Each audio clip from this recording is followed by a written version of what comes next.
Hello everyone, welcome to Hollywood. In this particular video, we are going to discuss about the types of foreign currency accounts. Before starting the video, I would like to tell you that if you are preparing for your RBI Grade B examination 2025, you can check out our course and you can start your preparation with Team Hollywood. You can download our application to get all the PDF notes related to all the YouTube sessions, and you can also start downloading the previous year questions. You can also join our Telegram group and you can get all the PDFs and all the relevant updates from our Telegram group. Let's get the discussion started. Let's suppose आप एक NRI हो. आप कौन हो? एक non resident Indian हो. आप एक NRI हो. So basically आप यूनाइटेड स्टेट्स में हो. Let's suppose आप USA के अंदर हो. अब USA के अंदर आपको काफी सारी इनकम आ रही होगी, मे बी सैलरी इनकम और मे बी बिजनेस इनकम. इस इनकम का एक part you want to transfer it in India, और इंडिया के एक बैंक अकाउंट में आप ये डिपॉजिट करना चाहते हो. It can be any kind of deposit. वो सेविंग बैंक अकाउंट हो सकता है, आरडी हो सकता है, एफडी हो सकता है. जैसे आप डिपॉजिट करवाना चाहो वैसे हो सकता है, राइट. आप एक इंडिया के अंदर अकाउंट खोलना चाहते हो, उसके अंदर ये पैसा डिपॉजिट करवाना चाहते हो. आप एक एनआरआई हो, नॉन रेजिडेंट इंडियन, तो जाहिर सी बात है आप डॉलर्स के अंदर पैसा कमा रहे होगे. आप इंडिया में एक बैंक अकाउंट खोलना चाहते हो, तो सर खोल सकते हो ना, जब आप ऑलरेडी इंडिया से गए होगे. आप तो इंडिया के ही हो, आप तो यूएसए में गए, आपने जॉब स्टार्ट करी, आपने बिजनेस स्टार्ट किया, तो आपका तो इंडिया में अकाउंट होगा. नहीं हो सकता है. फेमा रेगुलेशंस के हिसाब से you can not have a normal banking account अगर आप एक एनआरआई हो तो, राइट. आपको एक दूसरे टाइप का अकाउंट ओपन करना पड़ेगा. उस अकाउंट का नाम होता है non resident external rupee account, NRE account.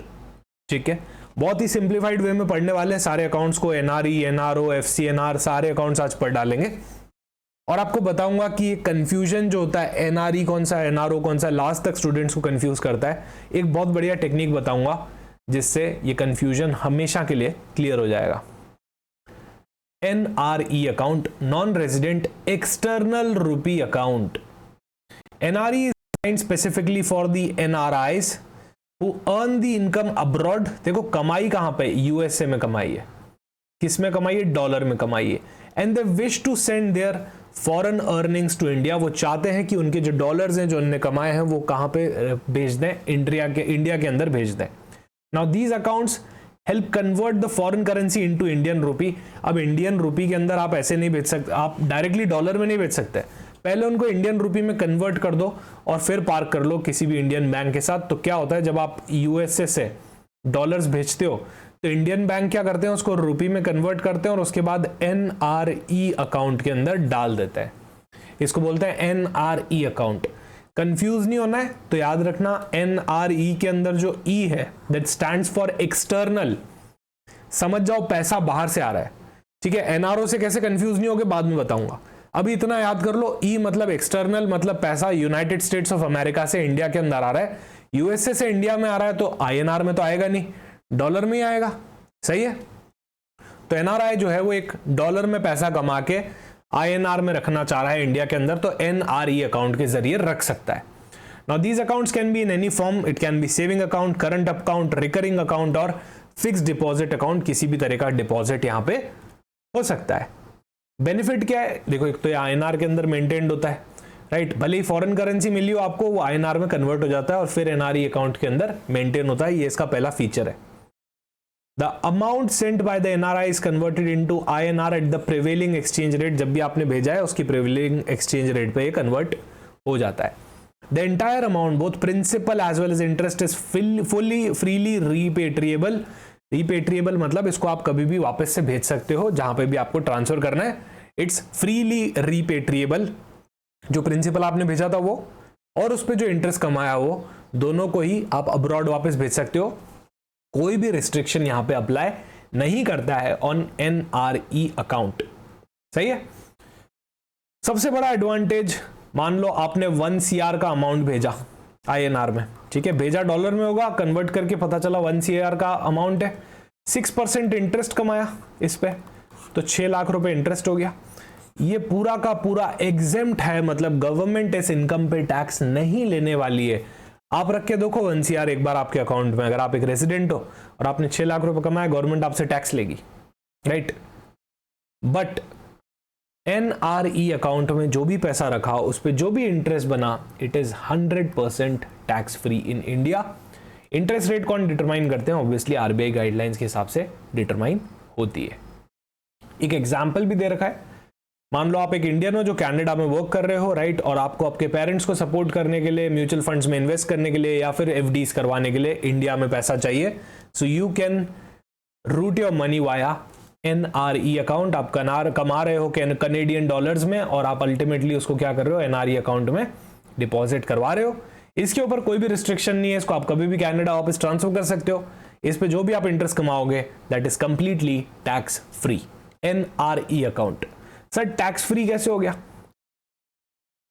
यार बढ़िया है ना, बाहर से डॉलर्स इंडिया के अंदर आ रहे हैं तो अच्छी बात है ना, फॉरेन करेंसी आने दो, उसके बाद आप उसको रुपी में कन्वर्ट कर लेते हो यहाँ पे आने के बाद। सो इंडिया इस चीज को प्रमोट करना चाहता है।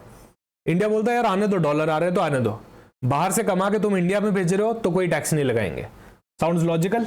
बाहर से कमा के ला रहे हो, फॉरेन करेंसी लेके आ रहे हो, कहीं ना कहीं डेवलपमेंट में तुम कंट्रीब्यूट कर रहे हो इंडिया के, तो तुम पे कोई टैक्स नहीं लगेगा। NRE account, E for external, मतलब डॉलर से आईएनआर के अंदर पैसा आया है, बाहर का पैसा अंदर आया है। ई फॉर एक्सटर्नल याद रखना। फिर क्या हुआ, जो पर्सन बाहर रहता था, जो मिस्टर ए बाहर रहता था, अभी वो तो यूएसए में रहते हैं, वो तो सैलरी बिजनेस इनकम सब कमा रहे हैं, पर क्योंकि हैं तो इंडियन ही, पहले तो इंडिया में ही रहते थे, तो इनका एक घर पड़ा हुआ था, एक बड़ा सा घर पड़ा हुआ था, उससे रेंट आता था 1 लाख रुपीस पर मंथ। कितना रेंट आता था? 1 लाख रुपीस पर मंथ का रेंट आता था। तो मिस्टर ए ने बोला यार एक काम करो ना, एनआरई अकाउंट खुला तो रखा ही है, नॉर्मल अकाउंट तो मैं खुलवा नहीं सकता, मैं एक एनआरआई हूं, मेरे एनआरई अकाउंट खुला हुआ उसमें डाल दो। आरबीआई ने बोला नो, एनआरई अकाउंट में कैसे डाल देंगे? यार एनआरई अकाउंट में तो आपके फॉरेन करेंसी ही डल सकती है, नो डाउट वो उसमें कन्वर्ट हो जाती है, बट ये तो एक्सटर्नल अकाउंट है, ई फॉर एक्सटर्नल। तो ये तो पहले आते ही पूछ लेगा क्या ये बाहर का पैसा है, क्या यूएसए से आ रहा है, यूके से आ रहा है, कनाडा से आ रहा है? नो, इंडिया से ही आ रहा है, आईएनआर में आ रहा है। तो फिर इस तरह का पैसा एनआरई अकाउंट में डिपॉजिट नहीं हो सकता है। इसके लिए नया अकाउंट खुलाओ, NRO, non resident ordinary account. India का पैसा इंडिया में ही डाल रहे हो, फिर किस बात का ई फॉर एक्सटर्नल हुआ? ये तो ओ फॉर ऑर्डिनरी हो गया। क्या हो गया? ओ फॉर ऑर्डिनरी हो गया। अब आप लोग मुझे नहीं लगता कंफ्यूज हो गए। जो लोग कंफ्यूज होते हैं ना, वो बिना वजह का कंफ्यूज होते हैं, बेसिकली उनने एक लॉजिक नहीं पकड़ा होता है, उनके कॉन्सेप्ट्स क्लियर नहीं होते हैं, इसलिए कंफ्यूजन होता है। आई डोंट थिंक आज के बाद कंफ्यूजन होने वाला है। ओ फॉर ऑर्डिनरी मतलब ये ऑर्डिनरी इनकम है, इंडिया से ही कमाई, इंडिया के बैंक में आप डाल रहे हो। ई फॉर एक्सटर्नल मतलब बाहर की कंट्री से कमा के आप इंडिया के अंदर डाल रहे हो, राइट। एनआरओ मतलब non resident ordinary account. This is an account which is open for managing the income generated within India. NRI है, इंडिया से इनकम जनरेट कर रहा है। कैसे जनरेट कर रहा है? यार रेंटल इनकम हो सकती है, पेंशन आती हो सकता है, रिटायर्ड पर्सन हो, राइट, कोई डिविडेंड इनकम आती हो, स्टॉक्स खरीद रखे हैं, रिलायंस इंडस्ट्री, अडानी एंटरप्राइज, वो डिविडेंड दे रहे हैं। इंटरेस्ट इनकम आती हो, कोई एफडी करवा रखी हो, उससे इंटरेस्ट इनकम आ रही हो, ये सब कहाँ होगा? एनआरओ अकाउंट के अंदर होगा। कोई प्रॉपर्टी बेच दी, उससे कैपिटल गेन हो गया, एनआरओ अकाउंट के अंदर ये सब डिपॉजिट होगा। सही है? तो क्या मैं बोल सकता हूं इंडिया से ही आपने आईएनआर कमाए और आप इंडिया के ही बैंक अकाउंट में डाल रहे हो।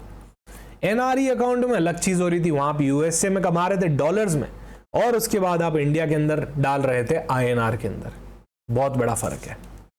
फीचर्स, ये भी इंडियन रुपी में, सर एनआरई भी तो इंडियन रुपी में मेंटेन होता है। अरे होता मेंटेन इंडियन रुपी में, पर एक बार तो पैसा डॉलर में आता है। यहां तो आईएनआर रहा है, मेंटेन भी आईएनआर हो रहा है, तो फिर काय का ट्रांसलेशन कुछ भी नहीं हो रहा है, राइट।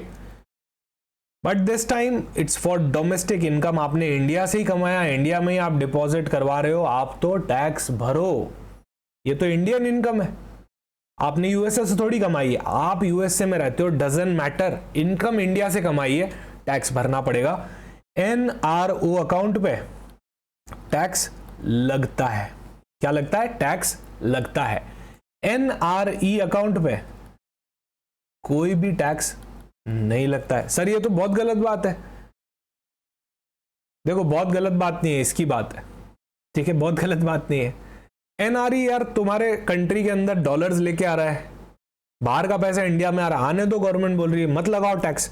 एनआरओ, अरे तुम क्या नया कर रहे हो, तुम्हारी तो ऑलरेडी प्रॉपर्टी यहीं पड़ी है, तुम तो इंडिया से इनकम कमा रहे हो, तुम तो भरो टैक्स।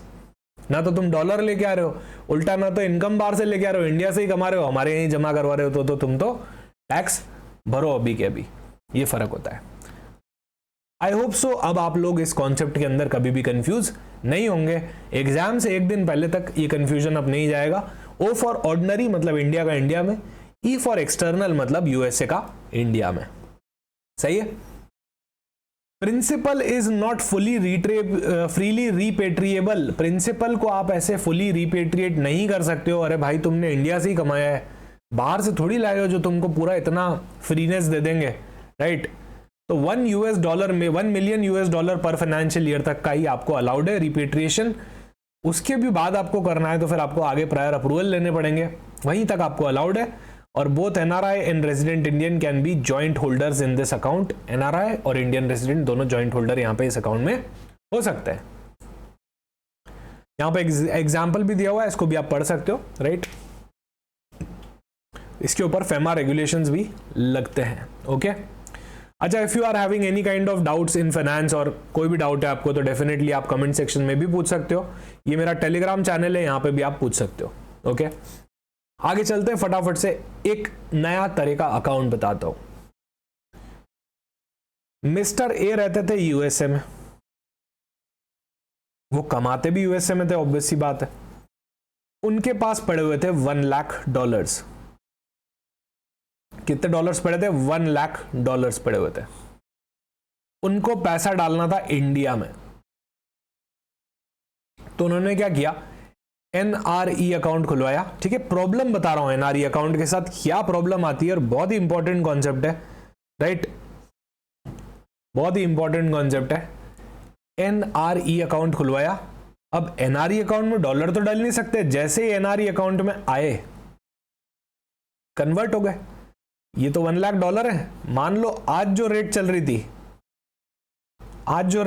जब आपने एनआरई अकाउंट में डाला तब $1 की 80 रुपीज चल रही थी। ठीक है, कितने हो गए? ये 80 लाख हो गए। डाल दिए एफडी के अंदर, राइट। मान लो एफडी के अंदर 10% का इंटरेस्ट कमाया, तो कितने हो गए होंगे एट द एंड? 88 लाख हो गए होंगे। सही है, 80 लाख पे 10%, 80 लाख पे 10% मींस 88 लाख हो गए होंगे। मजा आ गया, 10% कमा लिए। यूएस में तो बहुत कम इंटरेस्ट रेट्स हैं। एक बार के लिए मान लो 10% कमा लिए, मुझे पता है इंडिया में 6-7% का इंटरेस्ट रेट है, अभी और कट्स हो गए हैं तो 6.5% समथिंग ही कुछ आ रहा है, 7% भी नहीं बचा है। एक बार के लिए मान लो 10% कमाया, राइट। जब बेचने गए, मतलब जब वापस, अब मिस्टर ए तो यूएसए में रहता है, उसने तो बोला मुझे पैसा तो डॉलर में ही चाहिए, मैं थोड़ी इंडिया में आने वाला हूं, मुझे तो पैसा डॉलर में ही चाहिए। तो जब कन्वर्जन हुआ तब $1 हो चुका था 100 रुपये का। कितना हो चुका था? 100 रुपये का। अब इस 88 लाख को मैं क्या करूंगा? डॉलर के अंदर कन्वर्ट करूंगा। तो चलो कन्वर्ट करते हैं। 88 लाख रुपीज आप लेके गए, बैंक ने बोला इसको 100 से डिवाइड कर दो, $1 100 रुपये का है, तो इसके अंदर हम आपको क्या करेंगे? $88,000 दे देंगे। मिस्टर ए को अब थोड़ा चक्कर आना चालू हो गए। मिस्टर ए ने बोला यार मैंने तो $1 लाख जमा करवाए, आप बोल रहे हो $88,000 मिलेंगे, मैंने तो 10% कमाने का सोचा था। अरे आपने 10% कमाया, डेफिनेटली आपने 10% कमाया, पर INR डेप्रिसिएट हो गया। क्या हो गया? INR डेप्रिसिएट हो गया, और इतना डेप्रिसिएट हो गया जितना आपने इंटरेस्ट नहीं कमाया। सही है, जितना आपने इंटरेस्ट नहीं कमाया। इंटरेस्ट कमाया तभी तो 88,000 मिल रहे हैं, बाकी तो $80,000 ही मिलते हैं, राइट। जो समझ गया वो समझ गया। तो कभी कभी इंटरेस्ट कमाने के बाद भी एक फॉरेक्स रिस्क आता है। कौन सा रिस्क आता है? फॉरेन एक्सचेंज रिस्क आता है कि कहीं आईएनआर इतना ना गिर जाए कि नुकसान हो जाए इंटरेस्ट कमाने के बाद। जैसा आप देख सकते हो, इंटरेस्ट कमाने के बाद भी ही इज शॉर्ट ऑफ $12,000। $12,000 का नुकसान हो गया, टाइम वैल्यू ऑफ मनी का और नुकसान हुआ। इतना जबरदस्त आईएनआर डेप्रिसिएट हुआ यहां पे, राइट। ये तो बहुत बड़ी प्रॉब्लम है। मिस्टर ए ने बोला कि यार ये सब मत करो, एक काम करो, ये जो $1 लाख है इसको एफडी करवाओ। करवानी तो मुझे एफडी है, पर मुझे एफडी आईएनआर में नहीं करानी है, वो तो गिर सकता है। मुझे एफडी डॉलर में ही करानी है और इंडिया में ही करानी है। मुझे एफडी आईएनआर में ही करानी है और डॉलर में करानी है। यहां पे आपका एनआरई अकाउंट काम नहीं आएगा, क्योंकि एनआरई अकाउंट में तो सिर्फ आईएनआर जमा हो सकते हैं, डॉलर नहीं जमा हो सकते हैं। इसीलिए आया आपका एफसीएनआर अकाउंट। क्या बोलते हैं इसको? FCNR account. It stands for foreign currency non resident account. कहने का मतलब ये ऐसा बैंक अकाउंट है, बेसिकली एक एफडी अकाउंट है। कौन सा अकाउंट है? टर्म डिपॉजिट अकाउंट है, एफडी अकाउंट, फिक्स डिपॉजिट, जो कि फॉरेन करेंसी में मेंटेन किया जा सकता है, because mister A doesn't want to take any kind of foreign currency risk. Mister A बोला यार इंटरेस्ट कमाना तो बहुत महंगा पड़ गया, $12,000 की उड़ गई, इससे बढ़िया काम करो, तुम तो डॉलर में ही रहने दो, आईएनआर में लेके ही मत जाओ। So FCNR account is specifically tailored for NRIs who wish to hold their savings in foreign currency while earning the interest tax free. इस पे भी टैक्स नहीं लगता। अरे सर इस पे देखो यार, जब जब भी बाहर डॉलर में पैसा आ रहा है तब तब टैक्स नहीं लग रहा। ये भी तो बाहर का पैसा है, इंडिया का पैसा थोड़ी है, राइट। तो एनआरई और एफसीएनआर, इन दोनों पे कभी भी टैक्स नहीं लगाओगे आप। इनके इंटरेस्ट पे आप कभी भी टैक्स इंडिया के अंदर नहीं लगाओगे। यार वो तो और डॉलर लेके आ रहे हैं, क्या दिक्कत है? तब तो आप कन्वर्ट कर रहे थे, अभी आप और डॉलर में ही रख रहे हो। आ तो डॉलर ही रहे हैं इंडिया में, दोनों ही केसेस में, तो आप इसके ऊपर टैक्स मत लगाओ। और इस अकाउंट के अंदर हम क्या करते हैं? डॉलर को कन्वर्ट ही नहीं करते, ताकि मिस्टर ए को कोई भी फॉरेन एक्सचेंज फ्लक्चुएशन यहां नहीं फेस करना पड़े। बेनिफिट क्या रहता है इसका? ये एक तरह का टर्म डिपॉजिट है, मतलब ये फिक्स डिपॉजिट है। यहां ऐसा नहीं हो सकता कि मिस्टर ए बोले लो आज 1 लाख, कल वापस 20,000 दे दो। नहीं, this is a kind of term deposit. It will be locked in for a term of at least 1 year and up to 5 year. 1 साल से कम नहीं, 5 साल से ज्यादा नहीं। ये चीज याद रखना, 1 साल से कम नहीं, 5 साल से ज्यादा नहीं। ओके। मेंटेन्ड इन परमिटेड फॉरेन करेंसीज, तो जो भी परमिटेड फॉरेन करेंसीज है उसके अंदर आप इनको मेंटेन कर सकते हो। इंटरेस्ट और प्रिंसिपल इज फुली रिपेट्रिएबल, कभी भी उसको वापस आप फॉरेन ले जा सकते हो, कोई भी चैलेंज यहां पे नहीं है। और एक और बेनिफिट देते हैं, कोई भी टैक्स आपके ऊपर नहीं लगाया जाएगा। ये एक एग्जांपल गिवन है, इसको बाद में प्रैक्टिस कर लेना, ठीक है। अच्छा, on returning to India the balance of FCNR can be converted into RFC. Sir RFC क्या होता है? तो RFC stands for resident foreign currency account. अब समझना, मिस्टर ए ने एक तो एनआरई अकाउंट खोला उनकी फॉरेन इनकम डिपॉजिट करवाने के लिए, एक उनने एफसीएनआर बी अकाउंट खोला एफडी करवाने के लिए डॉलर्स में। अब मिस्टर ए ने बोला मैं तो वापस इंडिया आ रहा हूं, मुझे याद आ रही है इंडिया की, मैं वापस इंडिया आ रहा हूं। इंडिया वालों ने बोला, आरबीआई ने बोला भाई तुम ये सारे अकाउंट लेके कहां आ रहे हो? तुम तो एनआरआई थे, अब तुम जब इंडिया आ चुके हो तो क्या तुम एनआरआई रहे? नहीं रहे। जब नहीं रहे तो ये अकाउंट कैसे रहे, राइट? इन अकाउंट्स को क्या करो? कन्वर्ट करो आरएफसी अकाउंट में, रेजिडेंट फॉरेन करेंसी अकाउंट में। उसने बोला सर मैं तो फॉरेन करेंसी होल्ड करना चाहता हूं, मैं इसको कन्वर्ट नहीं करना चाहता, नहीं तो मैं नॉर्मल बैंक अकाउंट खोल लेता। इसीलिए आरबीआई ने बोला तुम आरएफसी अकाउंट खोल लो, रेजिडेंट फॉरेन करेंसी अकाउंट हो तो तुम resident.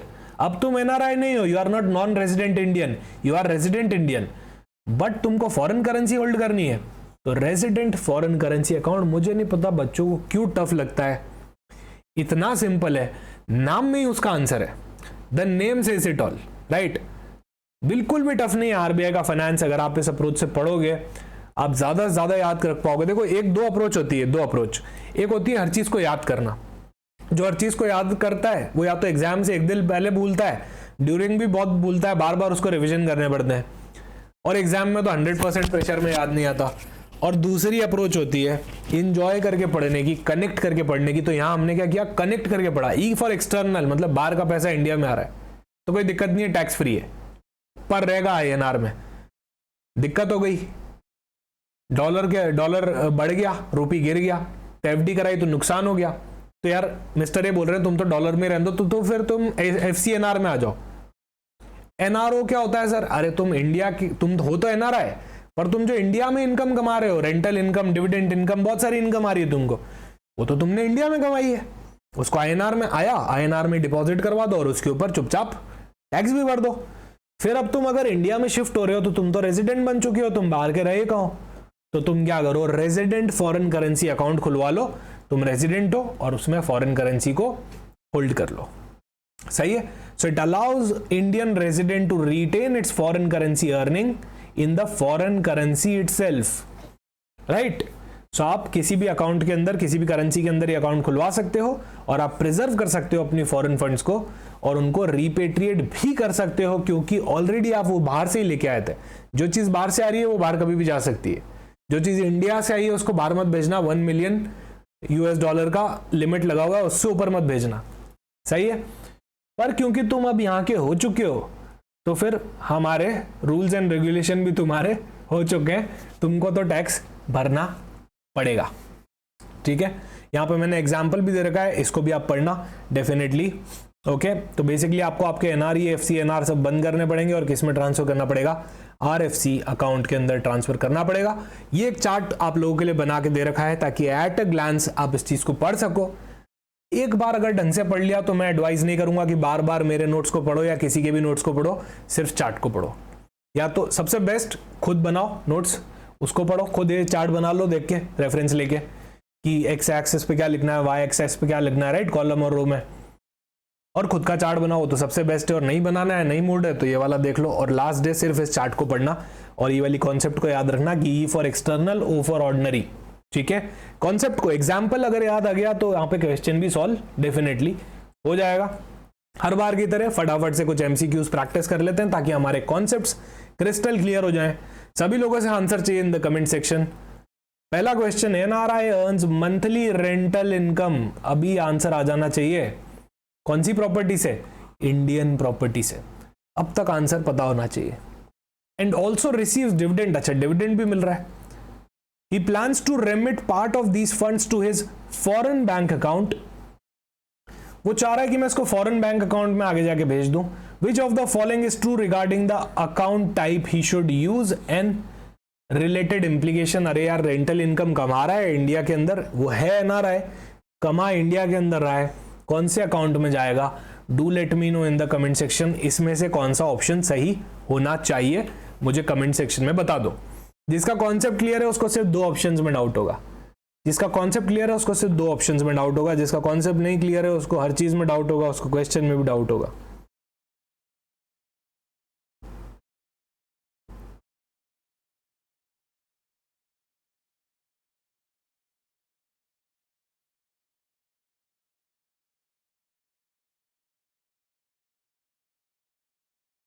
What should be the correct choice here? Everyone in the comment section.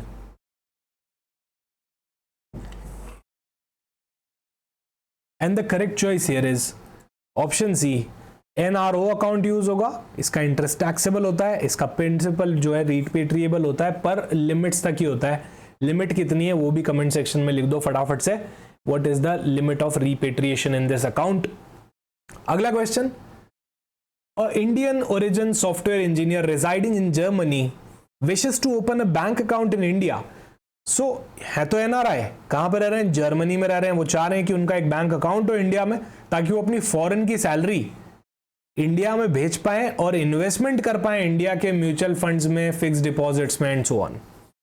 He wants his earning to be freely repatriable and is also keen on ensuring that he doesn't pay any kind of tax in India. अरे भाई तुम वैसे भी बाहर से पैसा ला रहे हो, तुम पे तो वैसे भी टैक्स नहीं लगाने वाले हैं। He is not planning to use the funds for any income earned within India. Which type of account would be the most appropriate as per his needs. Everyone in the comment section, मेरे हिसाब से बहुत simple question है, सिर्फ lecture ध्यान से सुना होगा तो भी समझ में आ जाएगा.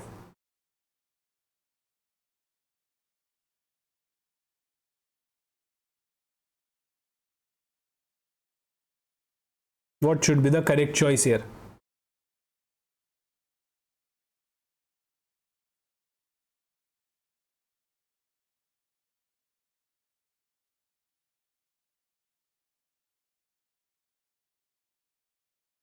What should be the correct choice here? Option D, NRE account. A risk-averse NRI earning USD wishes to invest in the fixed deposits in India but is worried about the possibility of INR depreciation. यार comment section में आ जाओ, पूरा पढ़ने से पहले comment section में आ जाओ. Affecting his returns when repatriating funds in the future. He is looking for tax efficient, fully repatriable returns. Which investment option would be most effectively eliminate the exchange risk while meeting all his criteria? He wants to eliminate the exchange risk fluctuation, and the correct choice here is obviously FCNRB deposit account in US dollars. Mr. Raghav wants, he is an NRI, sorry, Mr. Raghav who was an NRI in the US for 15 years. Mr. Raghav क्या है, NRI थे USA के अंदर 15 years से. He recently returned to India permanently. He wants to retain his US dollar earnings in the same currency without converting them to INR. वो चाह रहे हैं वो USD को retain करें. He also wishes to keep the funds readily repatriable in case he shifts abroad. उनको लग रहा है कि शायद मैं USA वापस चले जाऊं तो मैं ऐसे अकाउंट में पैसा डालूं कि मैं वापस US डॉलर को रिपेट्रिएट कर सकूं, कोई प्रॉब्लम ना हो. ऐसे केस में कौन सा स्टेटमेंट उनके लिए सूटेबल होगा, कौन सा स्टेटमेंट उनके लिए करेक्ट होगा? Everyone in the comment section quickly.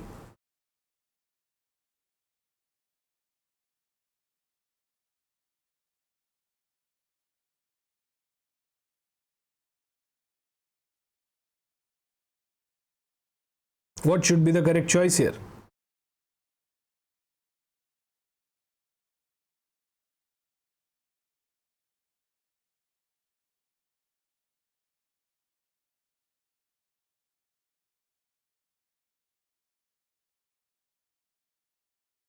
The correct choice here is option C. RFC account में वो यहाँ पे डिपॉजिट करवाने वाले हैं. Which of the following is correct tax treatment applicable under the Indian income tax law? इनमें से कौन सा करेक्ट ट्रीटमेंट है हमारे NRI अकाउंट्स को लेके? Everyone in the comment section.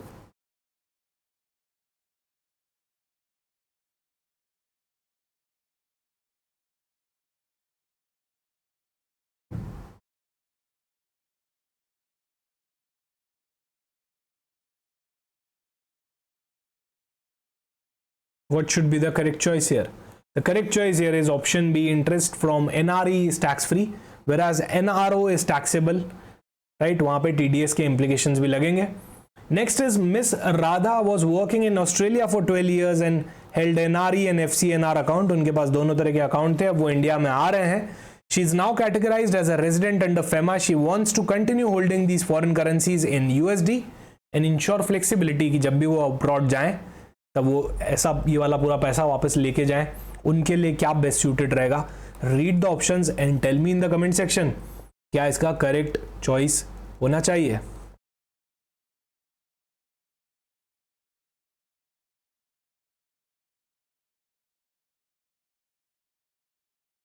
What should be the correct choice here in this particular question?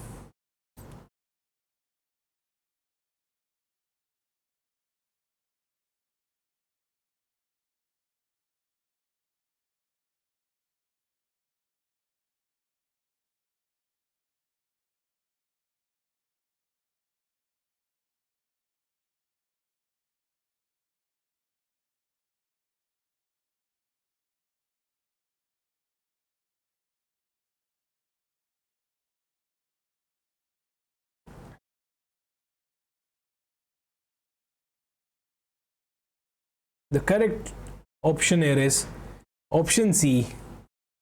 Close the existing accounts and transfer everything into the RFC account. आप ये वाले accounts नहीं रख सकते, you need to open a RFC account. Which of the following differentiates NRE FCNR accounts most appropriately in the context of currency risk and deposit structure? तो ये आप लोगों के लिए होमवर्क है, जरूर मुझे कमेंट सेक्शन में बताइएगा कि इसका करेक्ट आंसर क्या होना चाहिए। That's a homework question for you guys.